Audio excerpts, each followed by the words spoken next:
American holiday, but all I'm having on are Canadian people because we're playing the Blue Jays right now and sort of picking up where we left off with Zach Britton pulling the splinters out of his backside at the Sky Dome. Laura Armstrong covers all things Blue Jays. She's been down in Dunedin the last couple of weeks, checking them out. And, of course, the Blue Jays in town here to start things. You can follow her journey at Toronto Star, as well as on Twitter at Laura Army. She's also the co-host of I'll Have Another and Star Sports Weekly podcast. And fresh on to the Blue Jays beat, no better time than the present to be coming into this. This is an interesting matchup, I think, all the way around for both of these teams because I think both teams are a little diminished from where they were last year. Well, I think the perception is the Yankees have gotten stronger and younger, and the Red Sox have just spent a lot of money and made their pitching a lot better. That's definitely one way to put it. The Blue Jays are sort of looking at it as, I think, like a make or break year here where, you know, they've lost Edwin, so that's a hit. There's still a lot of question marks heading into the season. Who's going to play first base? Who's going to play left field? You know, can we rely on this rotation, and is it going to be healthy? How is this going to go in the bullpen, especially now that Roberto Osuna is starting the season on the DL? So I think that, but at the same time, there's a lot of expectation in Toronto for the Blue Jays to sort of do something big because they had the team last season, they sort of had the team the season before, and people are sort of expecting that before these veteran players become, dare I say it, a little too old. There was never interesting to see. Yeah, there was never any thought that Encarnacion was going to stay or Bautista. I thought, and look, Mark Shapiro's running the place up there now. We saw him run Cleveland very successfully, and the residue of everything he did was imprinted all over October, right on up to Game 7, and and the weather came and they didn't win. But to bring the philosophy to Toronto, I kind of thought Encarnacion was the cornerstone guy, right? I thought he was in the middle of all of it. Maybe they didn't see it that way from the inside. Maybe it got too rich for their blood. But I thought if there was a guy they were going to sink into, I thought it would have been him, quite frankly.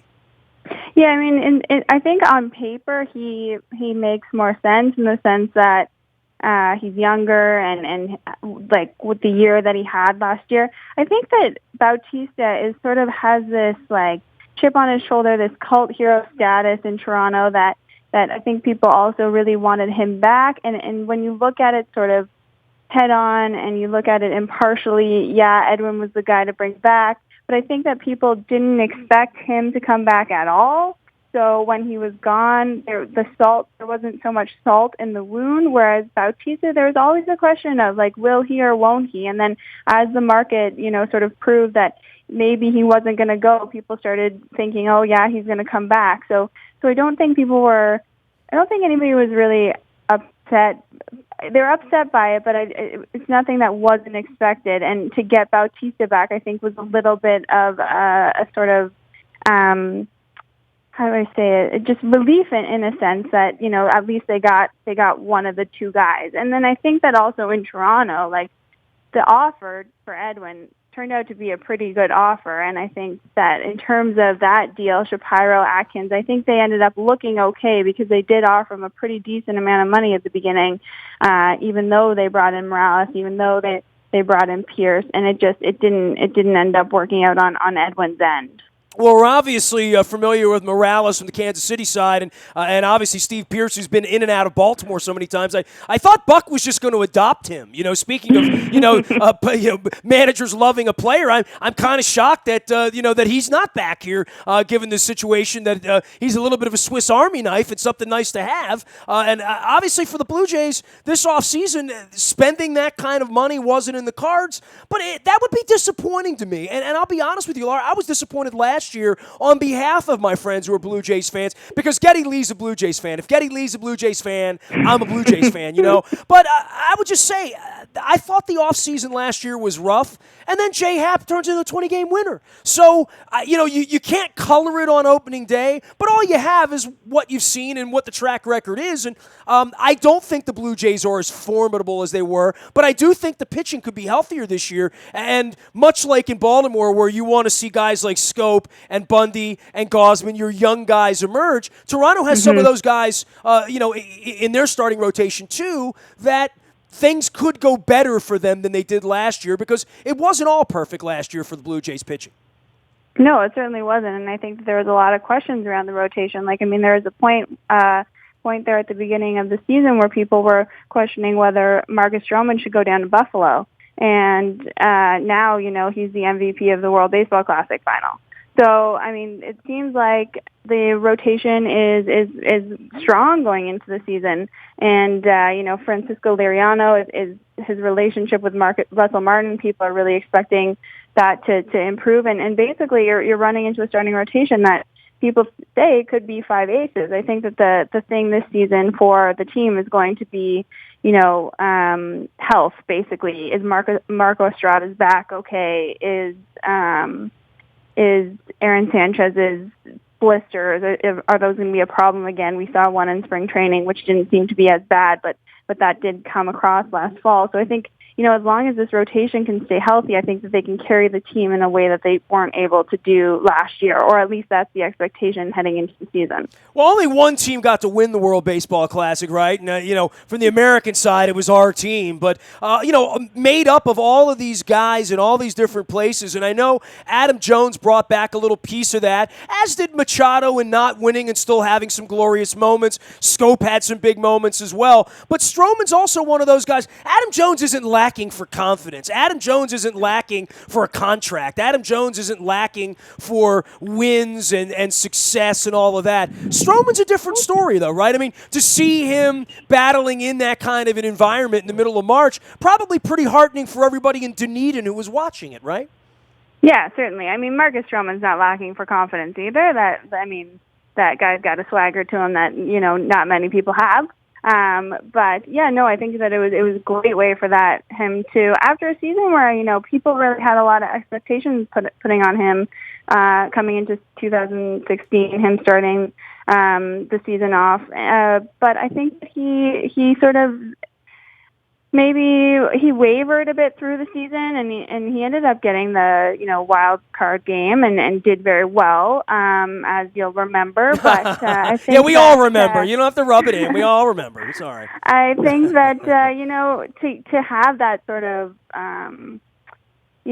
just mojo heading into the season is exactly what everybody in Dunedin wanted for Stroman. He continued that sort of in his few starts after the World Baseball Classic. So, I mean, he's coming in hot, which is always a good way to start the season. She is Laura Armstrong. She covers all things Blue Jays for the Toronto Star. You can follow her journey out on Twitter at Laura Army. Love that, by the way. If I had it to do all over again, I'd change my Twitter to Nestor's Army. But, for the Osuna thing, we have a similar issue here, but it's obviously Tillman in Baltimore. It's really hard for me on opening day to look at this team and say, well, they're going to win 90 games with their number one starter unavailable, and 7 months after the problems began, they're still there to the point where he's not here, and I don't know if he's going to be there at all. From the Osuna part, that's also disheartening. I mean, you have 6 months to get ready for this. God forbid anything would happen in the World Baseball Classic to anybody's star players. But then you come north, you get ready to play baseball, and when you don't have that team you've envisioned that you put together in October, November, December, January, February, and tried to hone in March, that's disappointing. And I know from the Blue Jays' perspective, you hope it's a bump in the road, right?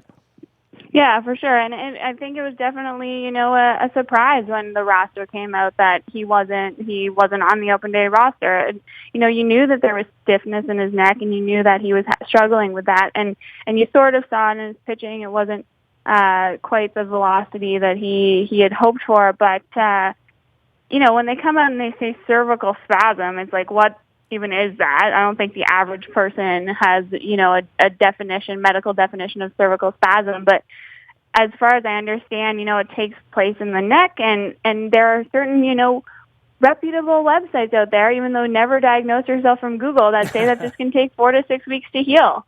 So he's eligible April 11th, and then you got, the Blue Jays have to hope that he's back April 11th, and this is just, as you said, a bump in the road. But if that's the case, and there's a longer term issue at play here, then the Blue Jays, have just lost a player that they absolutely counted on. They absolutely expected. He was one of the first names being written down on the roster list. So that could be a big blow. Upton hits the market as well. I mean, he's a guy the Orioles have flirted with on a couple of occasions. He'll get work again, I'm sure. That seems to me to be an odd out. It's sort of the way when the Michael Bourne news hit our wire around here a week ago. It felt like he was a guy that they wanted on the team. Yeah, certainly. I think that it as we saw, it came down to a last minute decision. I think that it seems like it came down to Upton or Goings, and Goings is just becoming a utility player, and he's more capable in different places than Upton was. But I think that I totally agree that he'll find somewhere to play. I'm sure that he'll be signed based on the fact that there were talks, or the Blue Jays were trying to sell him up to yesterday, but why would you sell him when the teams assumed he was going to be released?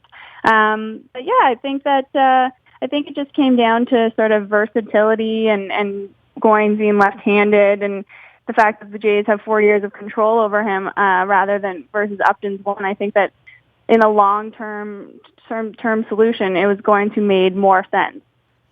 Laura Armstrong covering all things Blue Jays up in Toronto for the Toronto Star. You can follow her at Laura Army on Twitter or at thestar.com as well. Last thing for you, because, you're Canadian from what I can tell, and you live in Toronto. Hey, the Capitals, right? Should we be talking like that down here? What do they make of the Capitals north of the border? Do Canadians feel like it might be inevitable that one day somehow the Caps will win? Or is it like Americans always felt about the Cubs and the Red Sox, that they would never win even though they did win? I think that the Canadians come into every single season thinking the Toronto Maple Leafs are going to win the Stanley Cup no matter how bad they are. So I don't really think the Capitals come into play at all. Okay, well, that's good to know, because, I may rue the day that I wish this, but I'm hoping for the Toronto Maple Leafs to be the first-round opponent just so I can come to Toronto and hang out for a couple of days. And the Blue Jays are playing the Orioles in the middle of all that up there. So I'm hoping for that. But if somehow the Capitals do a facer and lose in 6 to the Maple Leafs, I won't be real happy about hoping for that. Yeah, fair enough. We up here in Canada, Toronto. I'm speaking for Toronto here, not for the rest of the country. But I think we mostly lose interest once the Toronto Maple Leafs are out of the playoffs. So it's going to be a BFD, right? If they draw the 8 and the 1 and Ovechkin comes in there and it's 1-1, 0-2, 2-0, the ACC is going to be a place to be for Game 3, right? That would be a really good decision on my part to participate in something like that, right? Last year, over the last couple of years with the Raptors, with Toronto FC, even with the Leafs getting Austin Matthews, and obviously the Jays, goes nuts. You're not even going to, it's not just, the ACC is not going to be the only happening place. It's going to be around the ACC and all the squares, all the bars. This city is going to go insane if Toronto makes the playoffs. That's what I need for a first-round playoff matchup. I need insane. I need crowded. I've only been in that rink one time. I saw the Rolling Stones there about 6-7 years ago, and I said, man, this is going to be a great place to see a hockey game because the seats are straight down onto the ice, man. It's built for hockey. So, that's my little dream. But watch, we'll get stuck going to Boston or Ottawa or something like that. And it'll be what every first-round matchup is, which is a complete grind and a whole pain in the butt. And you just try to survive and hang on. So, if Austin Matthews is feeling his oats up there as a youngster, I will rue the day that I wish that we saw him in the first round, right? Yeah, for sure. He seems to be getting better as he goes along, so I don't know. That's what scares me. Yeah. Laura, great having you on. I appreciate the visit, and we hope to get up in Toronto and see you guys in a couple of weeks.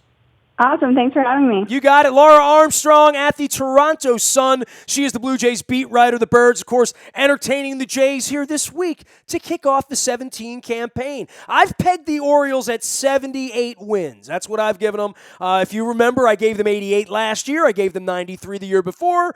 This year, 78. I'm not down on the Orioles. I'm down on their pitching. So, but you can feedback. I'm out on Facebook, Twitter, LinkedIn, Snapchat, Instagram, and streaming live on our Facebook as well as our YouTube YouTube WNSTV channel. We're also out in the Bayou Toyota Audio Vault 24 hours a day for anything that you miss here, and you can also listen live by downloading the TuneIn Radio app. Our morning newspaper ships to your email inbox every morning at 7 a.m. That's all brought to you by Planet Fitness and PlanetFitness.com. All the headlines, all the box scores, all the stuff my dad would love if he were still here and available on your tablet or your mobile device. You can also email me anytime, nasty@WNST.net. I'm on Twitter, Facebook, LinkedIn, Snapchat, Instagram, streaming live on our Facebook as well as our YouTube WNSTV channel. And if there's any breaking news at all, you'll get it first on the WNST Tech Service. That is brought to you by Coons Ford of Security Boulevard. And Dennis Kolatzis will be here on Thursday driving you home with the SSV on WNST. Still room on our London trip.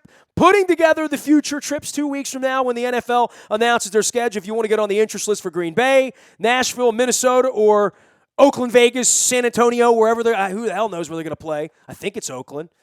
My stomach hopes it's Oakland just because I want to go eat in San Francisco. But you know what? It might be the last chance to go to the black hole, y'all. I'm saying. Check the road trips tab. We got the London trip on sale, and there's still a $100 off a deal if you mention my name or throw me a note personally. We'll take care of you and get you to London. Nasty at WNST.net reaches me. I am Nestor. We are WNST.net, AM 1570 and WNST Towson, Baltimore, and we never stop talking Baltimore sports.